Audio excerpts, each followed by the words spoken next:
திறந்துட்டார தம்பி வாய இன்னைக்கு. இது எவ்வளவு நாளா ஓடிட்டு இருக்கு. பாவம் அவரு தூங்கிட்டு இருந்தாரான்னு எனக்கு தெரியல. திடீர்னு யாரு எழுப்புனான்னு தெரியல. ஹாய் ஹலோ எல்லாருக்கும் வணக்கம் and welcome back to our channel. ஏன்னா இது 2 கோடி உறுப்பினர்களை கையில் வச்சிட்டு இருக்க விஜய் அவர்களை ரொம்ப சர்வசாதாரணமாக போகிற போக்கில் வந்துட்டு ஹே சு அப்படின்ற மாதிரி கலாச்சிட்டு போயிட்டாங்க நம்மளுடைய தமிழிசை சவுந்தரராஜன். தூத்துக்குடி விமான நிலையத்தில் பத்திரிகையாளர்களை சந்தித்த தமிழிசை சவுந்தரராஜன் அவர்கள்கிட்ட ஒரு கேள்வி கேட்கப்பட்டுச்சு.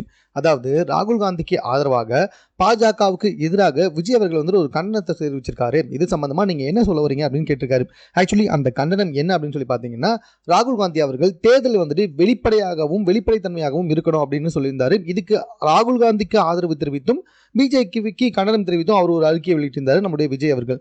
ஸோ இது குறித்து கேள்வியை வந்துட்டு தமிழிசை கிட்ட கேட்டப்ப அவங்க என்ன சொல்லிட்டாங்கன்னா, என்னது இது எழுந்துட்டாரா அவரு, யார் அவர் எழுப்பி விட்டது, இல்லை அவராக இருந்துக்கிட்டாரா, யாராவது எழுப்பி விட்டாங்களா, தம்பி என்ன என்ன இத்தனை நாள் எங்கே போயிருந்தாரு, எவ்வளவோ விஷயம் நடந்துச்சு, எவ்வளவோ பிரச்சனைகள் போயிட்டு இருக்கு, அதுக்கெல்லாம் வரல. இப்போ ராகுல் காந்திக்கு வந்துட்டு சப்போர்ட் பண்ணி கண்ணனம். அவர் முதல்ல வந்துட்டு ஒரு பொலிட்டீஷியனாக அவர் சொல்லுங்க, இது ஒன்றும் சினிமா கிடையாது, எப்போனாலும் படத்தில் நடிச்சுக்கலாம், அப்பப்போ வந்துட்டு கண்டனங்களை வெளியிட்டணும் அப்படின்னு சொல்லிட்டு பயங்கர பங்கமாக கலாச்சிட்டு போயிட்டாங்க தமிழிசை. ஸோ இந்த வீடியோ தற்போது சமூக வலைதளத்தை ரொம்ப வைரலாக பகிரப்பட்டு வந்துகிட்டு இருக்கு. இது சம்பந்தமாக உங்கள் கருத்து என்ன அப்படின்றத கமெண்ட்டில் தெரியப்படுத்துங்க. மேலும் இது போன்ற செய்திகளோடு கூட தெரிந்து கொள்வதற்கு சென்னை சேனலை சப்ஸ்கிரைப் பண்ணுங்க.